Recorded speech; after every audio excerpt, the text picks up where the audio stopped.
I gave my daughter a house as a wedding gift, thinking her marriage would be something to celebrate, elegant, joyful, everything a mother could wish for. But before the ceremony even took place, that supposed son-in-law showed up with his entire family, parents, brother, sister-in-law, all moving in as if they owned the place. The first thing they said?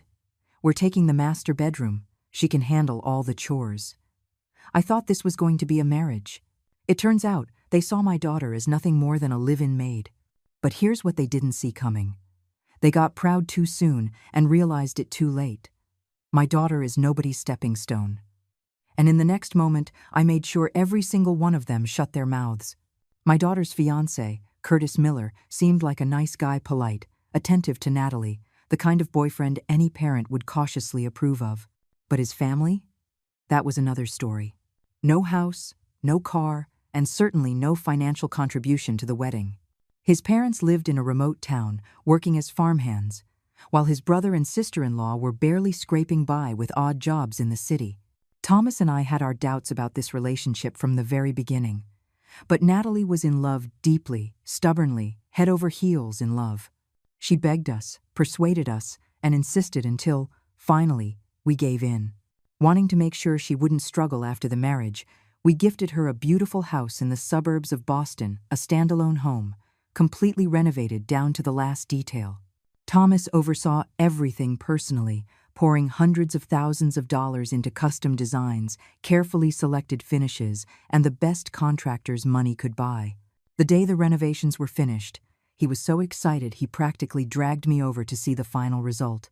But before we even stepped inside, an unmistakably shrill voice echoed from inside the house.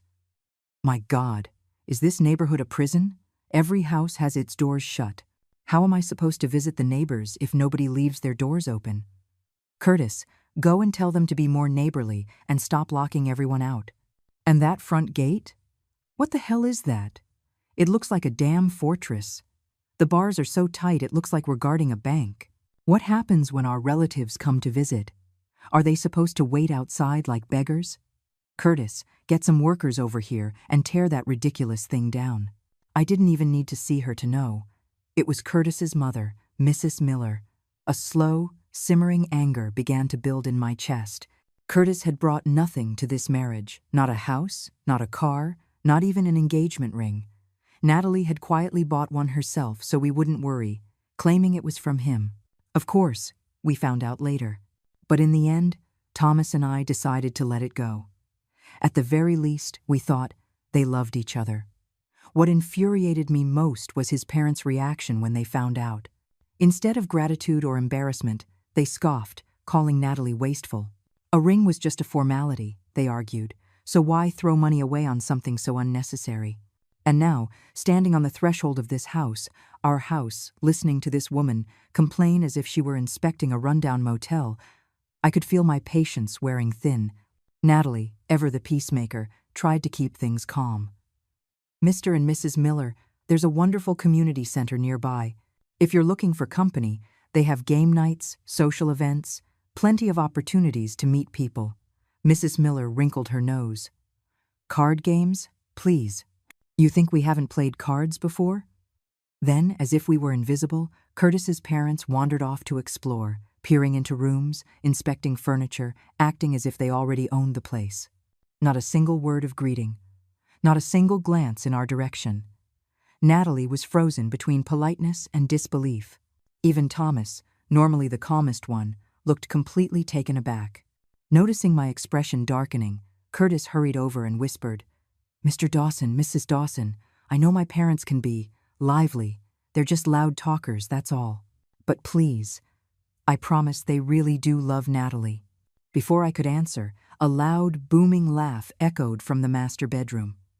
"Now, this is a beautiful room," Mr. Miller's voice called out. For a split second, I allowed myself to hope. Maybe, just maybe, they were finally appreciating what we had done for Natalie. Then I walked in, and the breath caught in my throat. There was Mrs. Miller, sprawled out on the brand-new bed as if it were her own, legs crossed, shoes still on. The crisp, clean sheets were already smudged with dirt from the soles of her worn-out sneakers. And next to her, Mr. Miller, casually lighting a cigarette inside my daughter's new home. Before I could speak, he pressed the glowing tip against the solid wood nightstand, extinguishing it like it was an old ashtray. A dark, charred mark immediately appeared on the polished surface. Thomas's jaw clenched so hard I thought he might crack a tooth. Natalie, visibly embarrassed, nudged Curtis, silently pleading with him to intervene, but he just hung his head, shoulders slumped, looking like a chastised child. Not a word. Not a single protest. And then, as if the audacity wasn't already at its peak, Mr. Miller stretched his arms, let out a satisfied sigh, and said, "This room is perfect, plenty of natural light and a great view. We'll take this one." I almost swore out loud. For a moment I thought maybe I had misheard. Maybe my ears were playing tricks on me. But no. They had just walked into my daughter's house, taken one look around, and decided to claim the master bedroom for themselves. Thomas, Natalie, me. The three of us stood frozen, too stunned to speak.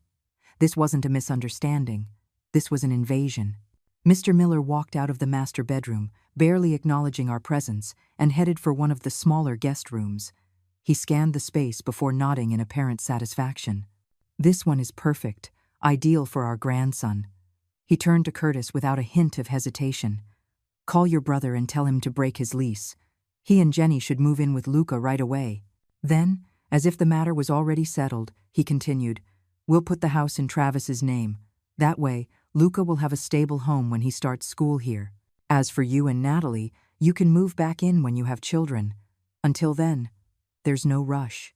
I felt my patience snap. I opened my mouth to speak, but before I could, Thomas grabbed my wrist and gave me a slight shake of his head. He wanted to see if our daughter could handle this on her own. If she couldn't set boundaries now, what future could she possibly have with this family? I exhaled sharply and turned my gaze back to Curtis. The boy who had always seemed polite, articulate, and respectable in our presence stood there with his head down, his back hunched, not uttering a word. A puppet with no strings. Natalie, however, had reached her limit. Her voice turned cold. "This house was a gift from my parents. It's not a boarding house for your entire family. Don't you think you're overstepping?" The room grew tense. Mr. Miller's expression darkened, a plume of smoke shooting aggressively from his nose as his voice grew sharp. "Your house?" he asked with a wave of his hand. "You really think this place belongs to you? It's my son's house, which means it's our house. And you have the nerve to talk back to your future father-in-law before you're even married? What, you plan to kick us out once you have a ring on your finger?" He let his gaze sweep across the room, then scoffed. "Travis is still wasting money on rent every month. This house is huge. It's a shame to let all this space go to waste. Why shouldn't they move in?" Mrs. Miller chimed in instantly, her tone rising. "I get it, I really do. It's your wedding house. But honestly, isn't it a little ridiculous? 2 people living in a damn mansion?" She pointed a finger toward the smaller room. "What's the big deal if Luca stays here? You don't even have kids yet, so why let a perfectly good room sit empty?" Then, as if this were all some grand act of generosity, she added, "We don't want to take advantage of you, dear. We just don't want you going through tough times alone. We came to help you, to support you. You should be grateful." "Are you?" And then, as if sensing how icy our expressions had become, she turned her attention to Natalie and smiled. "Besides, you're about to be my daughter-in-law. It's only right that you take care of us. Cooking, cleaning. You're responsible for making sure we're comfortable. Don't you dare go slacking off just because you're the bride." My fingers clenched into fists. Natalie's hands were trembling at her sides, her breathing shallow and fast.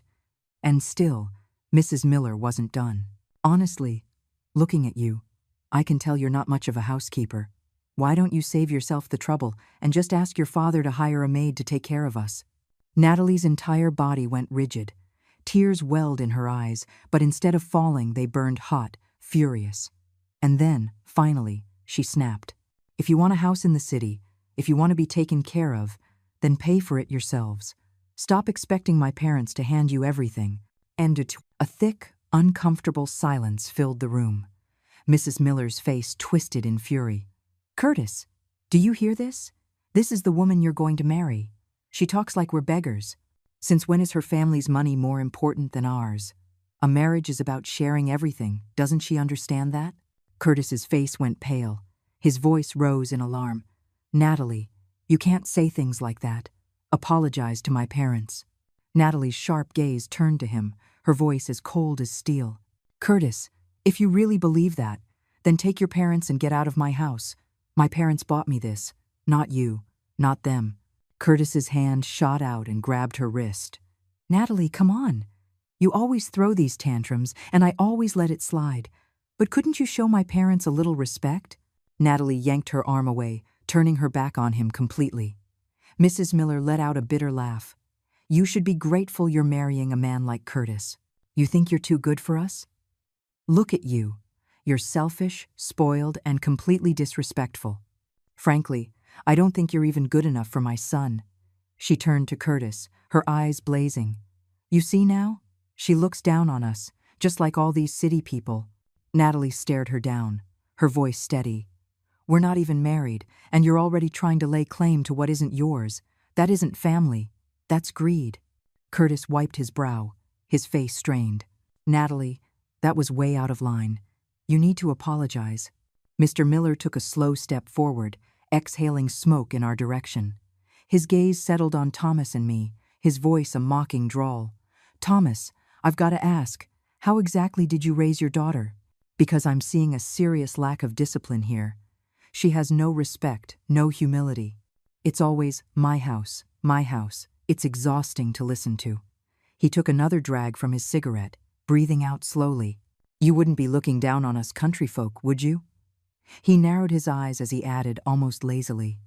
You know, Curtis didn't just turn out this way on his own. He had to be disciplined as a child. Tough love, a real upbringing. That's why he's polite, hardworking, and humble. That's why he has a future in the city. He smiled, but it was a sharp, humorless grin. When your daughter marries into our family, she'll learn her place too. Curtis will teach her how to behave. He'll make sure of it. Curtis stood frozen beside him, silent. And then he nodded. A tiny, almost imperceptible movement. But I saw it. We all saw it. And in that moment, something in Natalie's eyes changed. Thomas stared at the Millers, completely dumbfounded. In all his years, he had never met a family so brazen, so shameless. I couldn't hold back any longer. The rage rose to my head, and I let it explode. How we raise our daughter is none of your business. And you? You have the nerve to lecture us? I stepped closer, my voice steady and firm. You couldn't contribute a single penny to the wedding. You have no house. You have no car. You brought absolutely nothing to this marriage. And now you have the gall to act like this house is yours? I glared at Curtis. Your son, what exactly does he bring to the table besides obedience? He depends on us for everything, so you tell me, where does he get the right to demand anything? The Millers stood there, momentarily stunned, as if no one had ever dared to put them in their place before. Then, after a beat, Mr. Miller lost his composure. Enough. Are you done talking? So what if we don't have money? Your daughter wasn't exactly a hard catch, was she? She practically threw herself at Curtis. His tone turned mocking, his smile sharp and mean. You think we don't know why? She's past her prime. If she was really worth anything, you wouldn't have to bribe a man to marry her with a house and gifts. Let's be honest. You knew she didn't have any better options. Natalie's whole body went rigid. Her hands clenched into fists, her chest rising and falling with rapid breaths. I knew what she was thinking. For years, she had been so careful of Curtis's insecurities. She never flaunted her family's wealth. She never bought herself luxury items around him. Every dinner, every movie date, she was the one paying, pretending it was nothing. And yet, here they were, twisting her kindness into desperation. Natalie took a deep, shaky breath. Then, her voice rang out in the room, quiet and firm. Mom, Dad, I'm not marrying him. Thomas and I both turned to her. Her gaze was clear, and her voice was steady. I mean it. She looked at Curtis, then back at us. You were right. We come from completely different worlds, and this was never going to work. I knew it wasn't a spur-of-the-moment decision. She had seen the truth, the real truth, not the illusion of love she had been clinging to. We had sensed it too, how the relationship between them had been deteriorating for months. But today, this moment, had been the final straw. Mrs. Miller wasn't about to give up. She let out a cold laugh. "Oh, please, don't play the victim. Even if you call off the wedding, my son would never take you back now." Natalie didn't even look at her. She turned to Curtis, her voice as harsh as ice. "Take your parents and leave. We're done." Curtis panicked, grabbing her wrist. "Nat, come on. Don't do this. Don't be so stubborn." She wrenched her arm away as if his touch burned her. "Don't touch me." Mr. Miller let out a sneering laugh. "Look at you, Curtis. Pathetic. She's not even your wife yet, and you can't control her. You let this slide, and she'll walk all over you for the rest of your life." His voice turned taunting. "Are you even a man?" And that was it. I was done with words. I took the glass from the table and slammed it onto the floor. The crash echoed through the house, leaving a ringing, eerie silence in its wake. Then Thomas moved. With a roar of pure fury, he lunged forward and threw a solid punch into Mr. Miller's face. The impact sent Mr. Miller staggering backward, crashing into the wall before slumping to the floor, choking on his own breath. A dark red bruise was already blooming on his cheek. Mrs. Miller shrieked, "You're insane. That was assault." Thomas stood over him, his voice low and threatening. "Say one more word, and you're not walking out of this house." Curtis froze, his face ashen. He didn't dare move. I stepped forward, and for the first time, Curtis looked afraid. His voice trembled. "I only said that because you were disrespecting my parents. If you apologize, maybe we can just forget this whole—" Before he could finish, Thomas's palm struck Curtis across the face, the force sending him stumbling back to the floor. A bright red handprint flowered on his cheek. He clutched it, stunned, his eyes wide with disbelief. "You bastard," Thomas growled. "That was for Natalie. That was for every word you let them say about her." Curtis scrambled backward, breathing in short, ragged gasps like a cornered rat. Mr. Miller, still dazed, began to push himself up when Thomas turned back to him. Mr. Miller paled. "If you lay another hand on me, I'll call the police. You'll go to jail for this." Thomas grabbed him by the collar and hauled him up, lifting him clean off the floor. "Shut up." Mr. Miller struggled, his legs kicking wildly, his shoes falling off. "Let me go, you psycho." Thomas leaned in, his voice sharp. "I see you for what you are now. Even if Natalie wanted to marry into your family, I would never allow it." Mr. Miller was trembling now, his bravado completely shattered. Thomas's grip tightened. "My daughter is smart, beautiful, and capable. She doesn't need your son. In fact, she's too good for him." His voice dropped, more dangerous. "You couldn't pay for a wedding. You couldn't buy them a house. And the second you walked in here, you disrespected us. You tracked dirt on our floors, smoked in our rooms, and acted like we owed you something. So let me make this clear." He shoved Mr. Miller backward, letting him fall to the floor like a discarded rag. "We are giving you nothing. Now get out of my house." Mr. Miller, shaking, nodded furiously. Thomas tossed his shoe at him. "Pick it up and go." Mr. Miller scrambled to his feet, nearly tripping over himself as he ran for the door.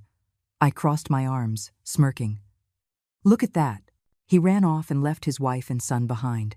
Mrs. Miller, still in a daze, suddenly grabbed Curtis's arm and dragged him toward the exit.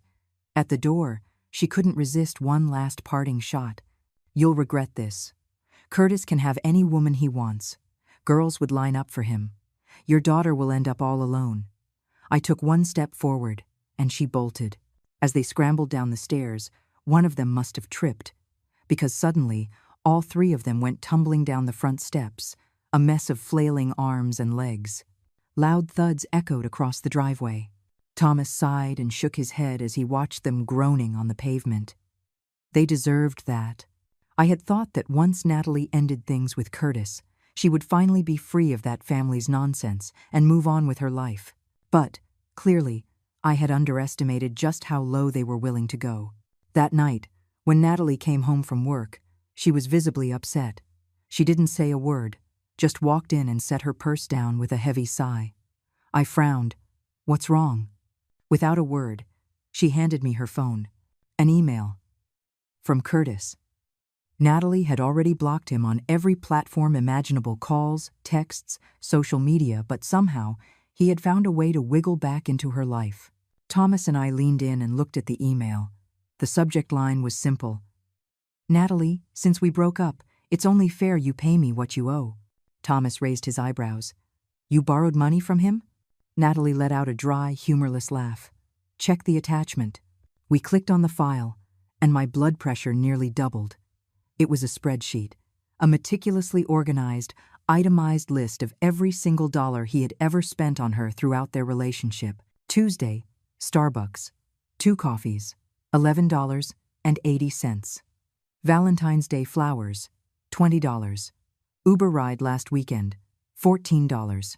Birthday gift card, $200. Dinners out, 12 times, total, $1,770. Split evenly, $885. Line after line, perfectly organized, tracking a full year of expenses as if it were some kind of investment he wanted a return on.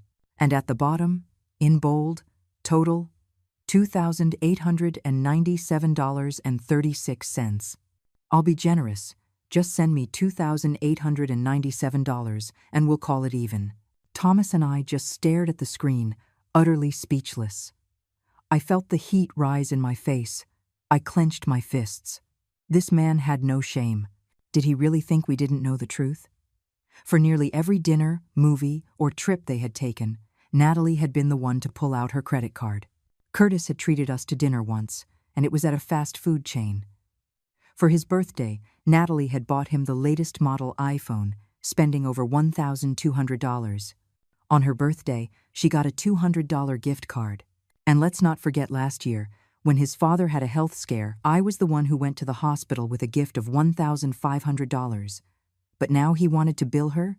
The audacity, and to top it all off, the email ended with a not-so-subtle threat. "If you don't pay, I will have no choice but to come to your workplace and settle this in person." Settle what exactly? This wasn't just absurd, it was pathetic. The moment the elevator doors opened, I knew something was wrong. A crowd had gathered near the lobby, murmuring and pointing toward the entrance. The air was buzzing with anticipation, as if people were witnessing some kind of spectacle. And right in the center of it all were Curtis and his parents. Curtis himself was hunched in a corner, head down, as if trying to disappear from view. But his parents? They were shouting as if they were leading a street protest. Mrs. Miller's shrill voice cut through the air. "Where is your supervisor? I want to see a manager. We're here about Natalie. She owes my son money and refuses to pay." The gathered employees exchanged bewildered looks, whispering among themselves. More people slowly drifted in, drawn by the commotion.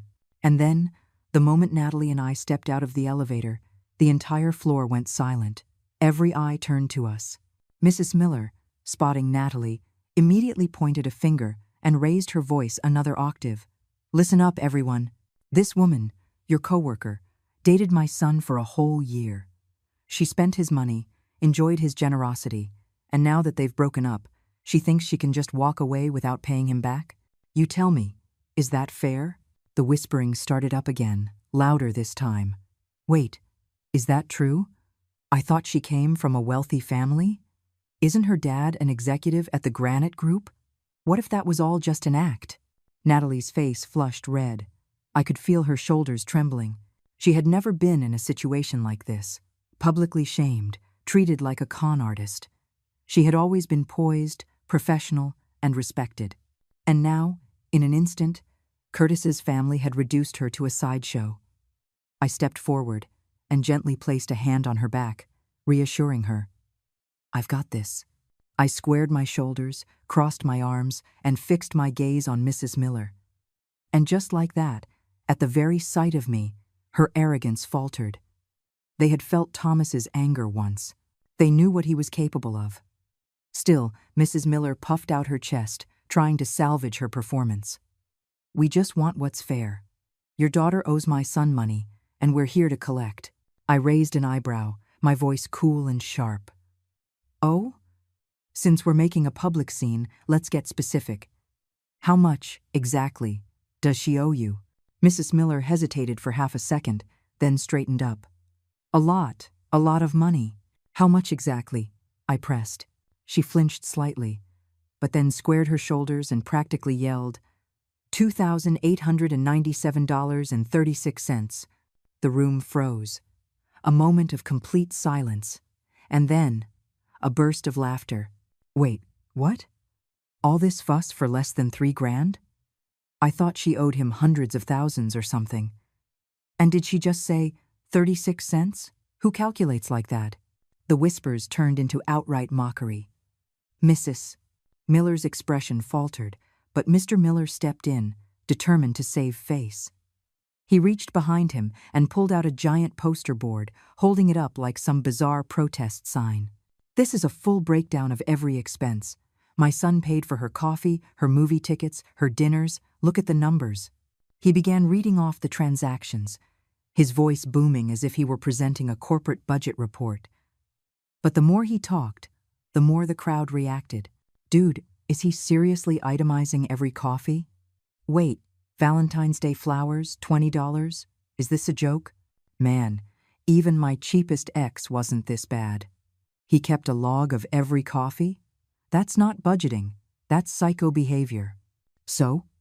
Curtis muttered under his breath. I was just keeping track for financial planning. It wasn't about being petty. That only made it worse. The laughter exploded. I knew this was my moment. I stepped forward, keeping my voice loud and clear. Fine. Since you're demanding payment, let's do this properly. I pulled out my checkbook. The room fell silent. With deliberate slowness, I wrote out a check for $3,000, making sure everyone saw the amount. Then, with a casual flick of my wrist, I tossed it at Curtis. The check fluttered through the air and landed at his feet. There. Every last cent you claim we owe you, paid in full. Gasps went through the crowd. Mrs. Miller lunged for the check and snatched it up. For a split second, she looked victorious. Until, I smiled. Now, Curtis, I said, my voice dangerously sharp, since we're settling debts, let's talk about what you owe Natalie. Curtis froze. The color drained from his face. He knew exactly what I meant, and the moment I said it, the crowd did too. Mrs. Miller shrieked, a desperate, shrill sound. What money? What nonsense? I let out a cold laugh. Really? Let's run the numbers, shall we? I met her eyes, unflinching. For Curtis's birthday, my daughter bought him a new phone, $1,200. When his father was sick, I personally brought him a gift of $1,500. I have the receipts right here. I pulled out my phone and tapped the screen. And these are just the expenses we can verify. That's already over $2,500, not including all the other day-to-day costs we haven't accounted for. I turned to the crowd, raising my voice just enough to be heard. You tell me, shouldn't he pay that money back? The response was immediate. Of course he should. That's way more than they're demanding from her. Talk about hypocrisy. The chorus of agreement was deafening, and the Millers flinched, their faces pale and rigid. Mrs. Miller, still clinging to what little scraps of dignity she had left, snorted defiantly. You're making that up. Lies. Slander. Huh. And that's when Natalie finally stepped forward. Her patience was gone. If you don't want to acknowledge the truth, fine, let's take this somewhere else. Her voice was sharp and steady. She turned, her gaze locking onto Curtis. How about we go up to your office, stand outside your company, and put this on display for your colleagues to see? Would you like that, Curtis? The color vanished from his face instantly. His company was just 2 floors above ours. There was no escape. Mrs. Miller's face twisted in fury. You ungrateful little. And then she lunged. Her hand rose, aimed straight for Natalie's face.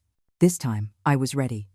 The moment her arm moved, I stepped forward, putting myself between them. My voice was low, quiet, and firm. You had better put that hand down. A chilling silence fell over the room. Mrs. Miller's arm froze in midair. Her face went slack, stunned. I didn't blink. I didn't waver. I just stared at her. And then, slowly, deliberately, I shifted my gaze to Curtis. You came here to make a scene, but the only thing you've done is shatter what little dignity you had left. Curtis stared at the floor, silent. defeated. I took a deep breath and turned to the assembled employees, but instead of addressing them, I spoke to Natalie. Let's go. We'll take this to his company's management and handle it professionally. No shouting, no threats, just calm, decisive action. Ari. Without another word, we turned and walked toward the elevator. We didn't look back. We didn't need to. The damage was already done. The supervisor arrived quickly, his expression polite but bewildered. "Can you tell me what's going on?" he asked, looking between us and the growing crowd. I pulled up Curtis's email, the one he had so vehemently sent demanding money. I showed it to him, summarizing the situation calmly. "We are not here to argue." My voice was firm and unwavering. "We simply want a fair resolution." The supervisor quickly read the email, his frown deepening as I continued to explain.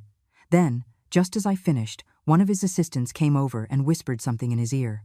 His eyes shot to me, and his demeanor shifted almost instantly. "Excuse me, are you Mrs. Dawson from Granite's CEO?" I nodded, offering a calm smile. "I am." Immediately, his posture straightened. His tone became formally polite, almost apologetic. "I am sincerely sorry this situation escalated to this point. Our company takes professionalism and ethics very seriously. I will speak with Curtis privately to address this matter." Then he turned to Curtis, and his tone hardened. "Curtis, I am truly disappointed. Keeping detailed accounts of personal expenses, demanding repayment after a breakup, and causing a public disturbance in front of another company's office. This is completely inappropriate." Curtis's face went white. He opened his mouth, grasping for an excuse. "No, I didn't think it would turn into this, The supervisor cut him off. "You have not only embarrassed yourself, but you have also damaged this company's image. This will be reported to Human Resources." Curtis visibly deflated, his head bowing lower and lower, his hands twisting as he nodded weakly. His arrogance? His entitlement? Completely gone. I nodded, thanking the supervisor politely. "There." I turned to Natalie, ready to leave. But just as we took a step, "Wait, this isn't over." Mrs. Miller's sharp, shrill voice cut through the air. I paused, then slowly turned back, fixing her with a calm, unreadable gaze. I didn't need to say anything, because in that moment, everyone knew exactly who had already won. A few weeks passed, and life finally seemed to be returning to normal. Natalie fell back into her routine work, coffee with friends, weekend yoga sessions. She looked better, lighter, the weight of the past stress gone from her shoulders. Thomas and I had an unspoken agreement not to bring up Curtis or anything that had happened. We didn't want to risk reopening wounds that were still healing. She was doing well. At least, in front of us, she made sure everything looked fine. Until that night, she came in with takeout in hand, but something about her expression was off. I watched her out of the corner of my eye as I set the table. "Work okay?" I asked casually. She hesitated then, without a word, handed me her phone. He had reached out again. The screen showed a text from an unknown number, but the words were painfully familiar. "Curtis." "Natalie, I've been doing a lot of thinking lately. I know I messed up. I shouldn't have listened to my parents, and I never should have taken my frustration out on you. I have nothing left now, but I want to start over. Will you give me another chance?" I exhaled slowly and looked at her. "This is the third one." Her voice was low. "I haven't responded." I nodded. "Good. Silence is the clearest answer." She sighed. "It's just, I don't get it. Is he actually sorry, or does he just hate losing?" "Probably both," I said evenly. "But that's not your problem anymore. His growth is not your responsibility." She stared out the window, not saying anything. I knew her heart wasn't wavering. It wasn't love she was struggling with. It was habit. The emotional residue of investing so much in someone, only to realize it was never worth it. Then, just a few days later, things took a turn. That evening, she walked in with a different look, not sadness, but something colder, sharper. She set her phone on the counter. "Mom, look at this." I picked it up, and the moment my eyes fell on the screen, my stomach turned. A social media post. An anonymous message. A blurry photograph and edited video clips were attached, carefully pieced together to paint a false narrative. The caption was nothing short of cruel. "A real-life gold digger. extorted her ex after the breakup, and flaunted her wealthy family. I guess she's not so untouchable anymore, is she? A slow, simmering rage built in my chest. Do we even need to guess who did this? She shook her head. I can't trace the account, but look at the content. These photos, these videos, it's all from Curtis.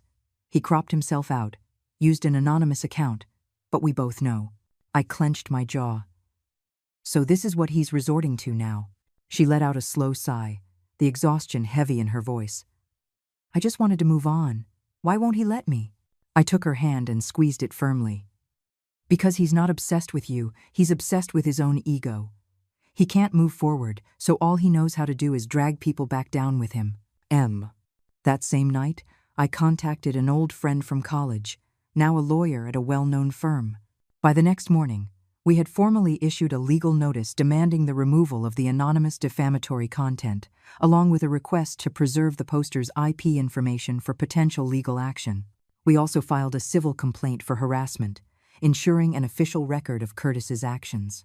For the moment, things seemed to quiet down. But Curtis wasn't done.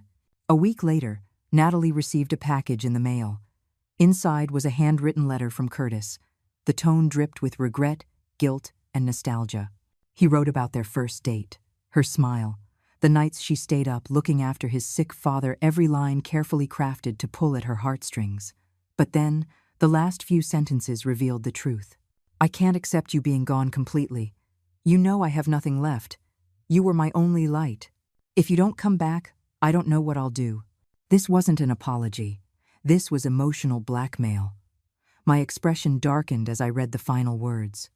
Without hesitation, I called our lawyer and began the process of filing for a restraining order. That afternoon, Natalie and I went to the courthouse together. She sat on a bench, clutching the letter so tightly her knuckles turned white. Mom. Her voice was low and tight. I know I'm handling it, but why is it still so exhausting? I put a hand on her shoulder.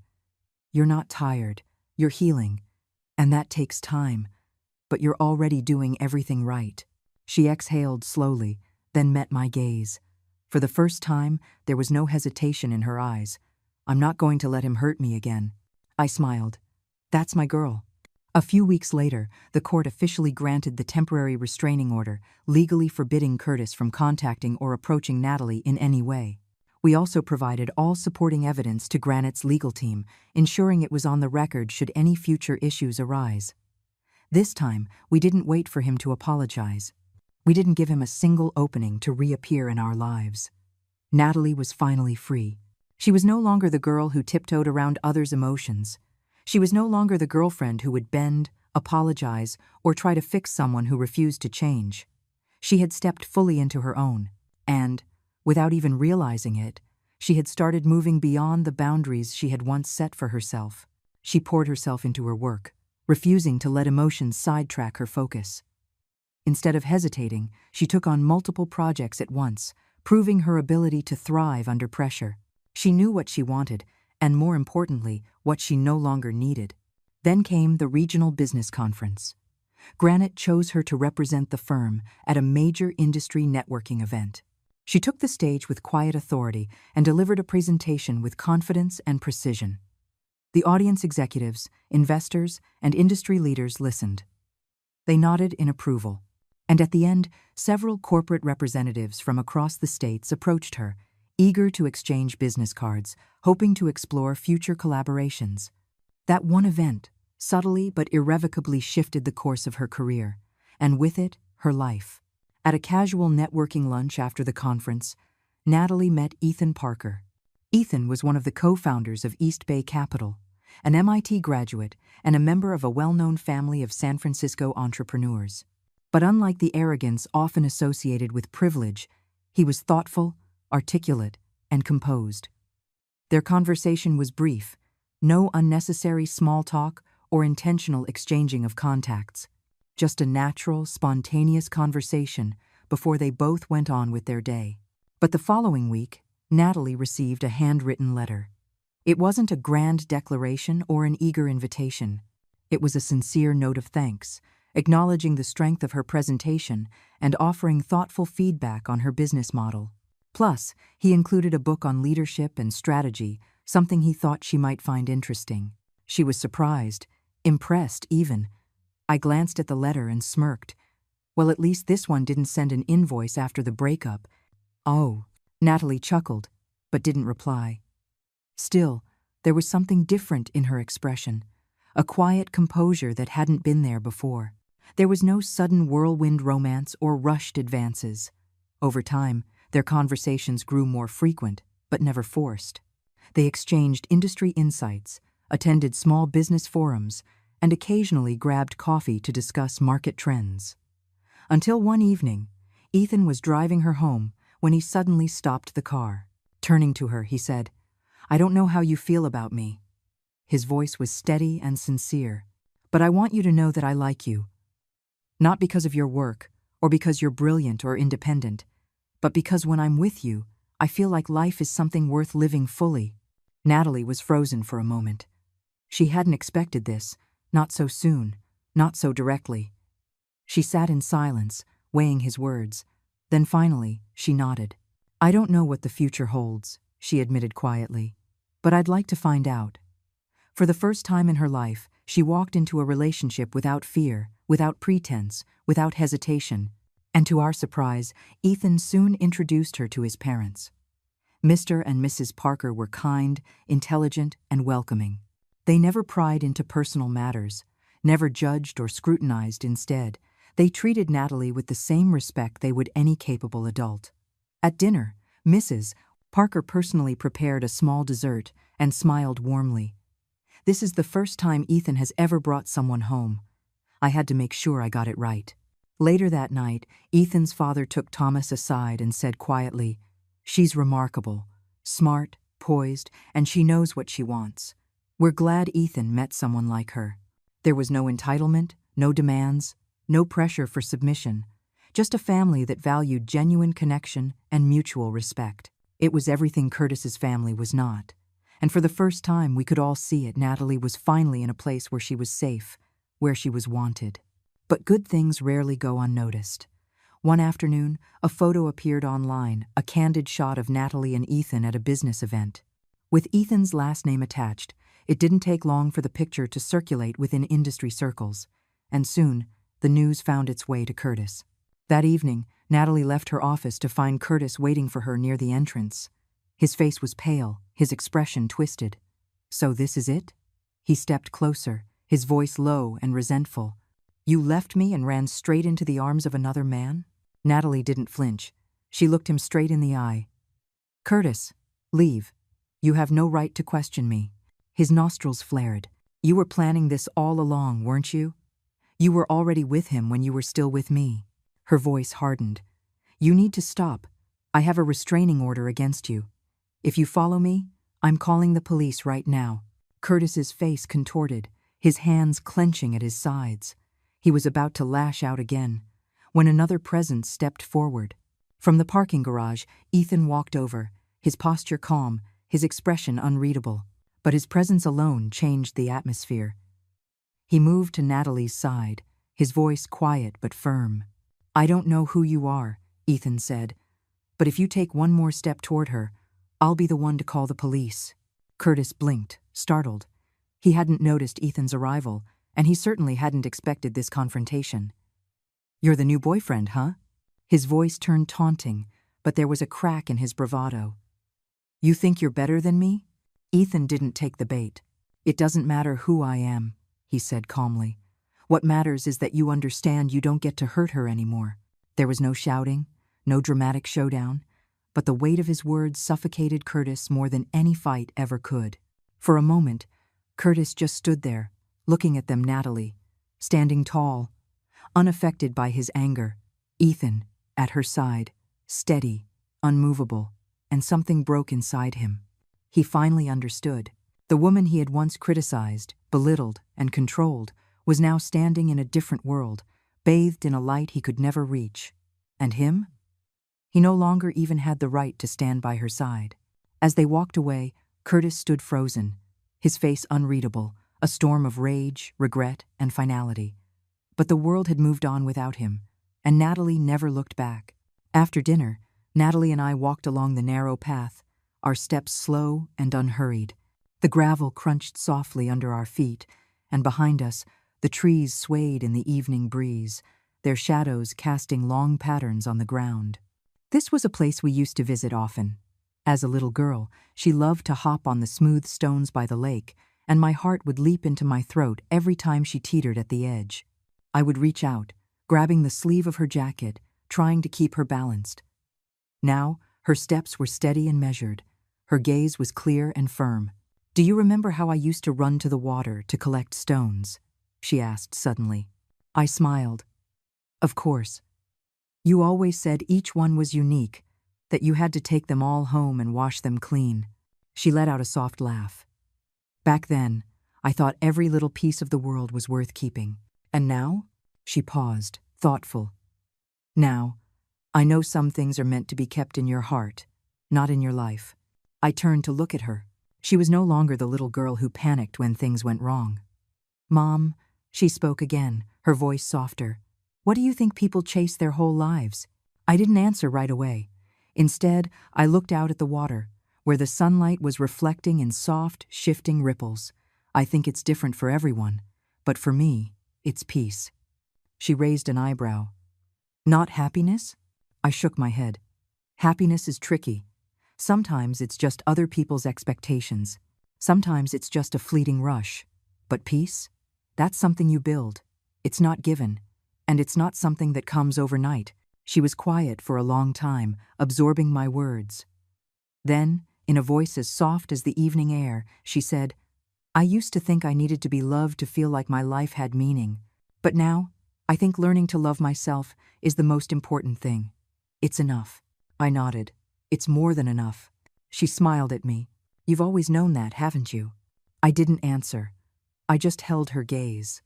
And in that moment, I knew she no longer needed me to protect her. She had learned to stand in the wind, to listen to the water, to hear the voices of the world, and decide for herself which ones mattered. We kept walking, side by side, along the edge of the lake. In the distance, a few ducks floated lazily on the water, their movements sending out soft ripples, one after another. And suddenly, I understood this path. We had walked it countless times before. The difference was, back then, she always turned to me to find her way. Now, she could walk it alone. But every once in a while, she still chose to hold her mother's hand. And that was enough.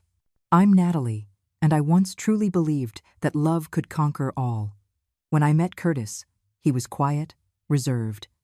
He carried himself with a seriousness that made him seem more mature than the guys around him. I mistook that restraint for depth. I confused his frugality with a practical, down-to-earth approach to life.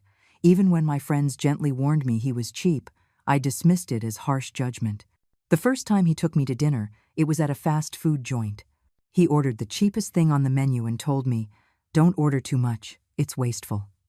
I smiled, said it was fine, and convinced myself he was just a man who valued practicality. He never gave gifts. On Valentine's Day, he sent me $5.20 on Venmo, joking that it's the thought that counts. And God, I was touched. I thought it was charmingly romantic, minimalist, and mature. It took me a long time to realize that his so-called practicality was just greed in disguise. I never kept score with gifts. For his birthday, I bought him a new iPhone. When mine came around, he gave me a $200 gift card, told me to buy myself something nice, and then, with a straight face, added, "Couples shouldn't measure love with money." And I, like a fool, nodded along. He didn't have a car, so I did the driving. He didn't have a house, so I told him it didn't matter. He told me he couldn't afford a ring yet, so I secretly picked one out myself. I had my best friend buy it, so I could surprise him on our wedding day. Now, looking back, I can't believe how blind I was. And that was just the beginning. The first time I visited his home, his mother barely looked at me before asking coldly, "Do you cook?" Before I could answer, she added, "City girls don't have a place in the kitchen. But, let me tell you, that won't fly in our family." I laughed, thinking it was a joke, and said, "I know how to cook and I'd love to learn more." She didn't smile. She just grunted, as if something had been confirmed.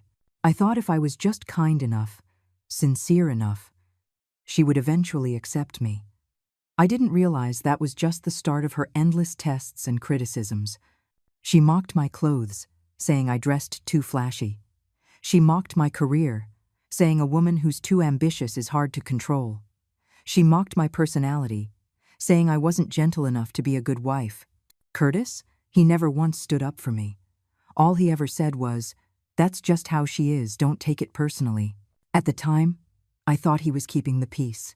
Now, I realize, he was just a coward. His father was even more direct. "You won't have time for a job once you start having kids.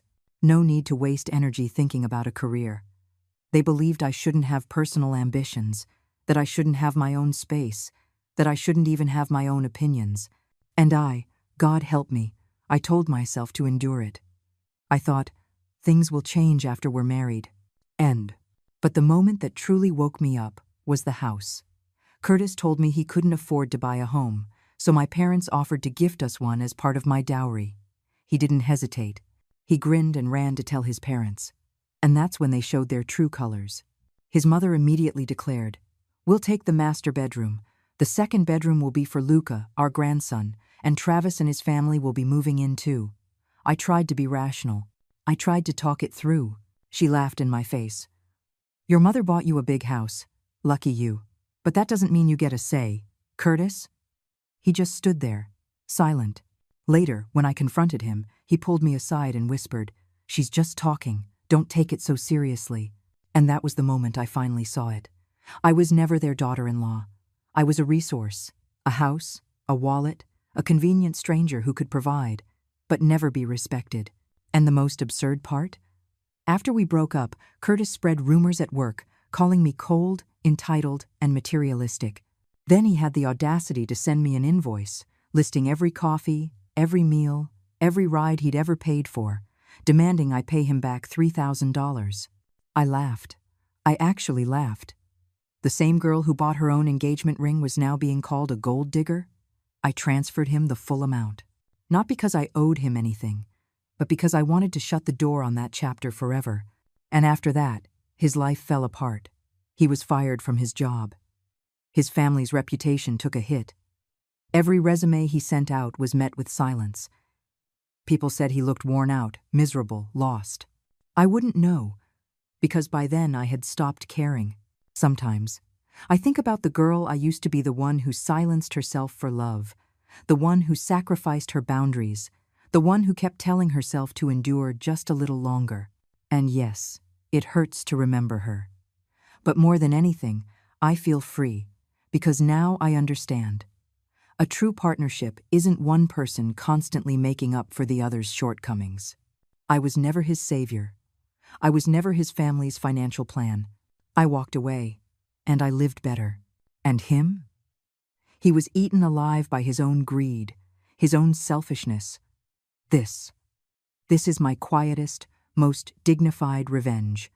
No shouting, no scheming, no hating, even. Just living a life he can never touch. This time, I bow to no one. This time, I walk forward, just for me.